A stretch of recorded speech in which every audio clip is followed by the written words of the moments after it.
So section 7.3, pre-calculus 30, is solving exponential equations.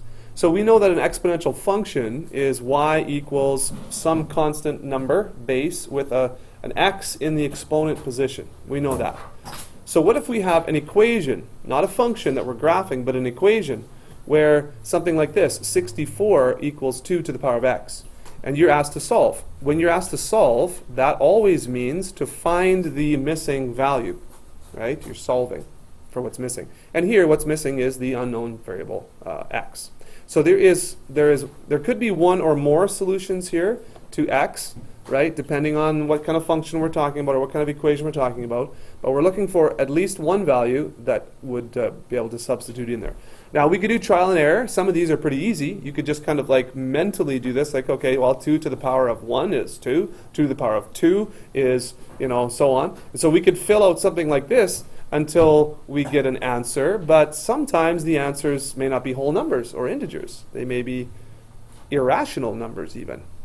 Okay? So we need to have some kind of methodic, systematic method to do this.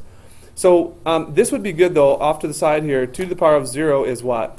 Let's just fill in this. 2 to the power of 0 is 6. Is that right? 6. Oh, no. I was reading that. You said that with a total straight face. I thought that was a joke. 2 to the power of 0, 6. Okay, no, 2 to the power of 0 is 1. Thank you. 2 to the power of 2 is 2, 4, 8, 16, 32, and 60. Whoa! 60 what?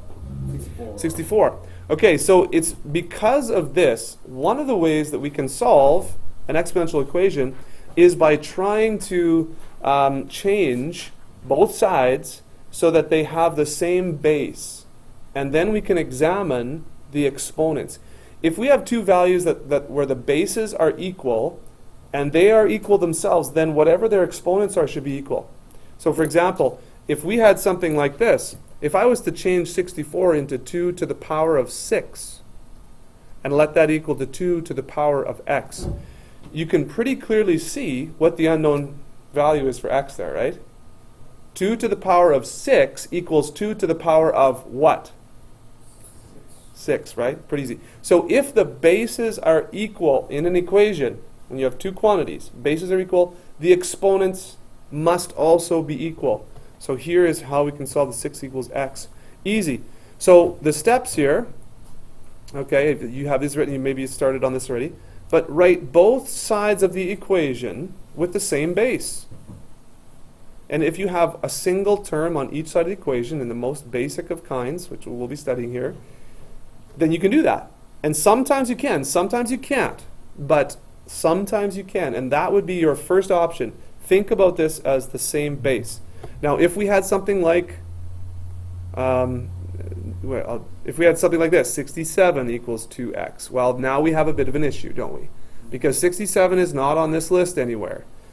So this is not the way that we would attack this type of problem. But there are many, as you can understand, where this would work. Okay, so that's the first method. Okay, let's get some practice here. This one is a little bit more complicated, but as you can see, the bases, okay, they can be written with the same base.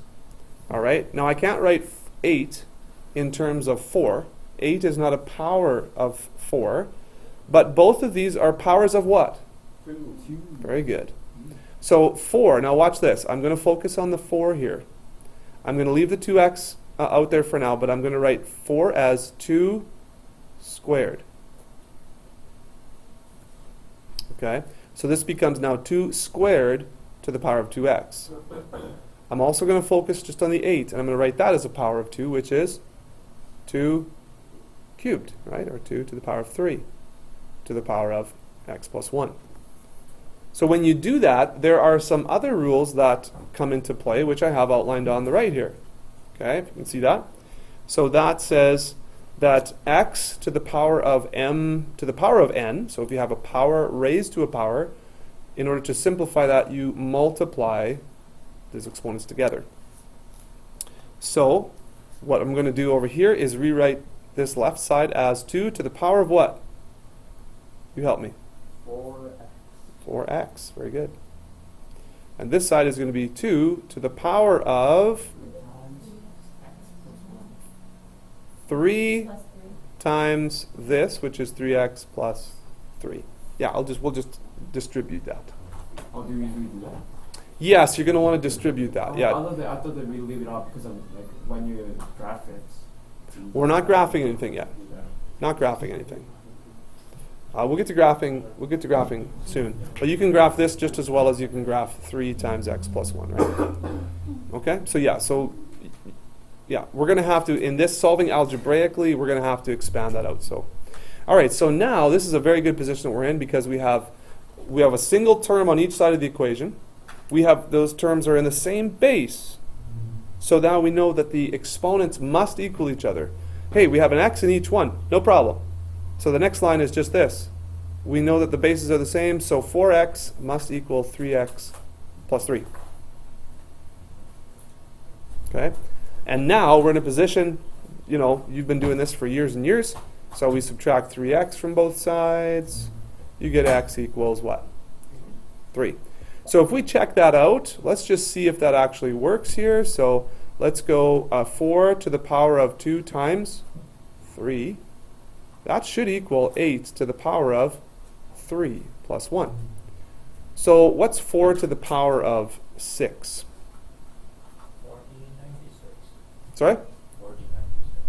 4096. 4096. I think that's right. And what's 8 to the power of 4? 4096.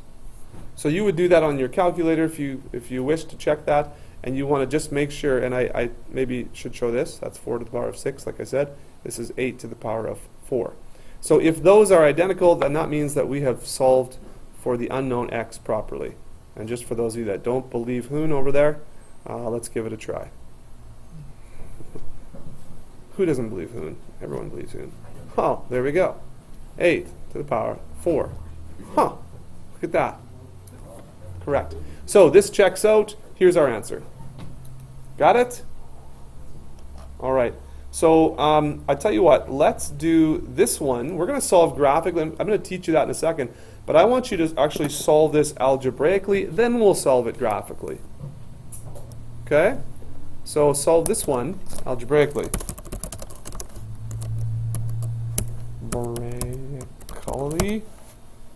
That look right? I think that's right. So solve algebraically, and then we'll take a look at solving graphically.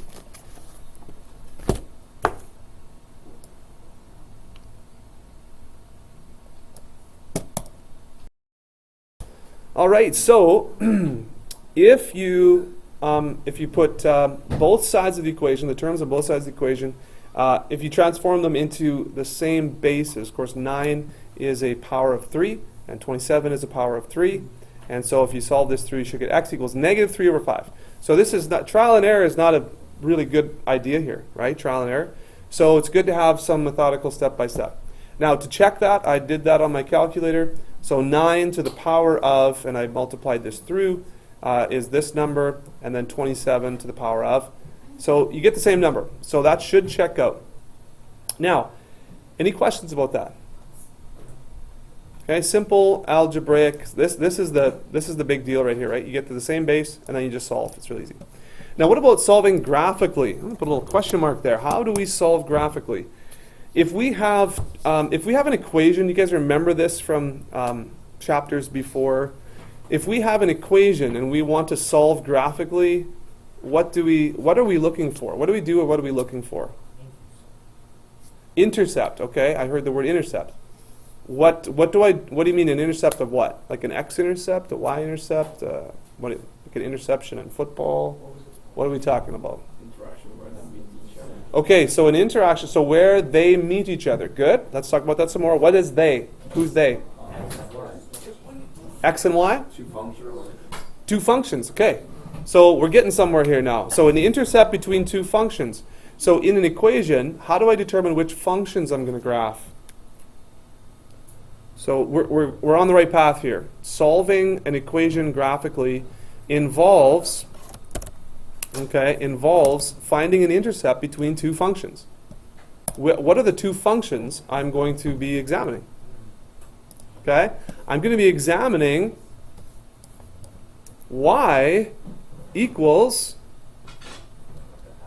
9 to the power of 4x. And I'm going to be also examining and graphing y equals 27 to the power of x minus 1. Okay? So, everyone grab a graphing calculator if you don't already have one at your desk. And I want you to graph these, and I want you to find the intercepts. Take a moment to do that, and I will go through that. If you need help, if you can't remember how to do that, I'll show you in a minute. So, you put these two functions into your calculator like this. Please use the brackets, as I mentioned, so your calculator doesn't get mixed up with this whole minus 1. Like if you did 27 to the power of x minus 1 and you didn't put brackets, it would do 27 to the power of x first, and then it would subtract 1 to that value, which you don't want. So, now, I don't know what the window is going to be like. Let's do zoom 6, and then we'll get a standard window. We'll take a look. That looks terrible, doesn't it? Oh, so we've got a couple things going here, but it's really tough to see where these might be interacting. So let's zoom in a bit, and if you want to just hit zoom in, you can. And that'll zoom in. I don't know if that'll be enough, but that's a good, I mean, if you don't know what to do, go ahead and do that. So it appears that they're going to intersect somewhere, you know, this is coming down here close to the x-axis, so is this one close to the x-axis? So it looks like it's going to be somewhere over here, which kind of makes sense.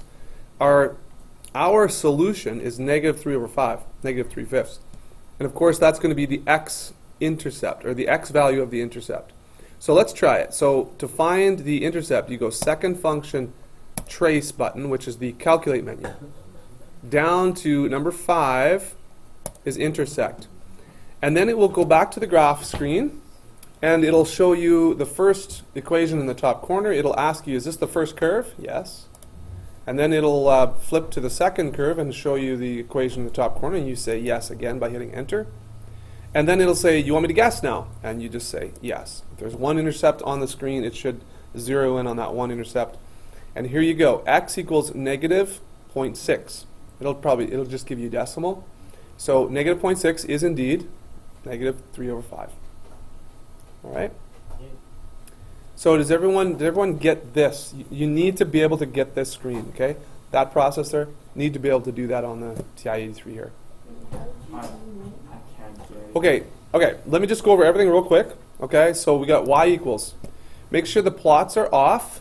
Okay, if other classes have been using these calculators and got plots on, that's going to mess things up. So go up there and deselect by hitting enter if they are highlighted.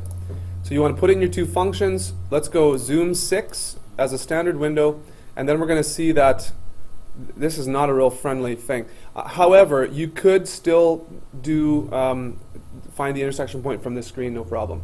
It still works. Zoom in, I would just go zoom, and then you see how number 2 is zoom in? You could just do zoom in. Now, and you have to hit enter, though. Do you know why? Because look at, John, you asked about this. So you have to hit enter because it'll ask you where you want the center of the screen to be when you zoom. You can move this around, and then that indicates where the center of the screen will be. So if you just want the center of the screen to be 0, 0, and you want to zoom into 0, 0, then just hit enter twice. But yeah, see now this is the center of the screen. And you could do it again. You could zoom in again, too. And if you think, okay, well, I want it to be closer to around here. This is where I think it's intercepting somewhere. And hit enter, and there you go. It'll zoom in again. And now, look at that. Well, look at that. So we're getting closer. The resolution is not that great, but we're getting closer to seeing where this intercept might actually be, okay? Okay, so getting back to it then, if you want to see some steps or whatever, you basically graph the corresponding function to each side of the equation and find the intersection point. So we'll just jot that down as for some notes here. Okay, so your steps would be, to solve graphically, you want to graph the corresponding function for each side of the equation, as we did up here. So just take whatever's on the left side and y equals, graph that. Take whatever's on the right side, y equals, graph that. Find the intersection point, so I went through the steps of the graphing calculator. If you're doing this manually, then just carefully sketch the graph and then determine it'll obviously be an approximation, but determine what the x value of the intersection point is. Excuse me. And that should be the solution. You can check algebraically then if you after you find the solution graphically. You can check algebraically by plugging that value into the original equation and see if you're at least in the ballpark there. Okay? All right. So let's ignore that question. Let's go back to the text here. Okay. So here's your text and what it looks like. There's a little bit of pre-work here. An exponential equation, okay, was mentioned. You might want to write this down as well. An exponential equation would be an equation between two terms that have the x in the exponent position, or two expressions that have x's or the variables in the exponent position.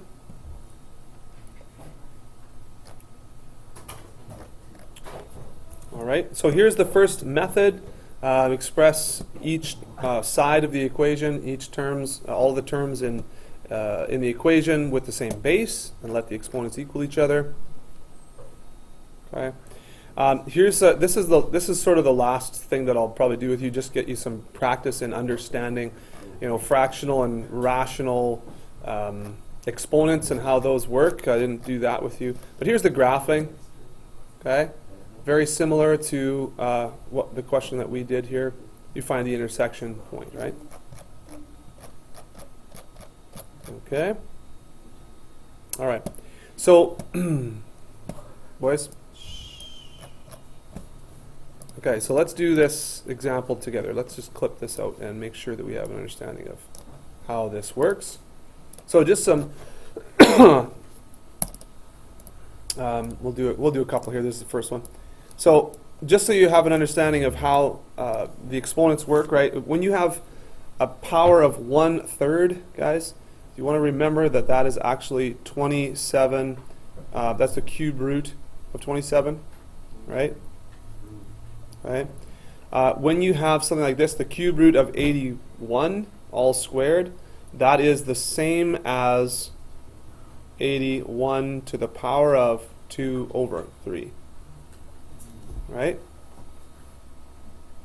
Okay, so now that we know that, the cube root of 27 is 3, and we can go back to the original here for this one, might be easier. What's the cube root of 81? 3. Is there a cube root of 81 that you know? Wow, that is old number. Okay. So it's not 3, right? Is it 4? No. Okay, and it's not 5, right? That's okay. So if we were trying to find this as a decimal, then we could do this. Is that what they're looking for here? What are they looking for here?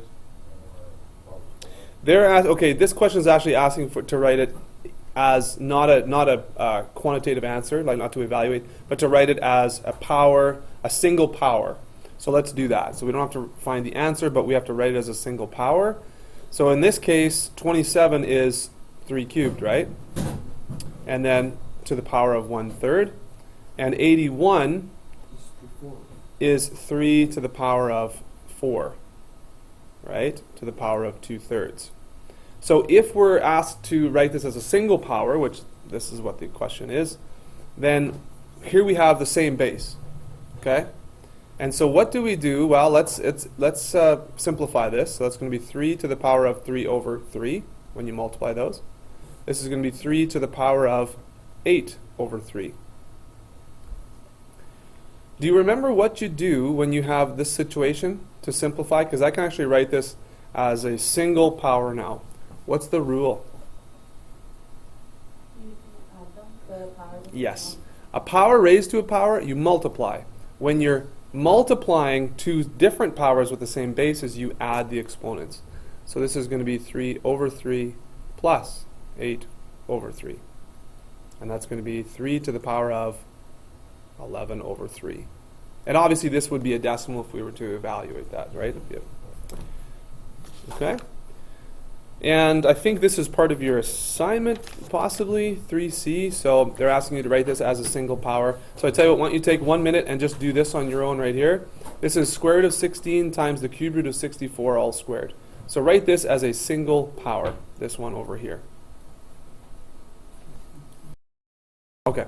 So yeah, I would concede that from the if you had 4 to the power of 3, that's fine too. I think in the question it might say write as a single power with the smallest possible base. So that's where I was going. But yeah, 4 to the power of 3 I guess would be acceptable as well. All right, any questions? So why don't you guys take a look at the key ideas in summary for a moment, and I'll give you your assignment. No, there was that. Okay, so here's your assignment, and here's I'll just show you the textbook here. If you want to, if you forget your textbook at home, and you want to see this on the video, there are the questions there.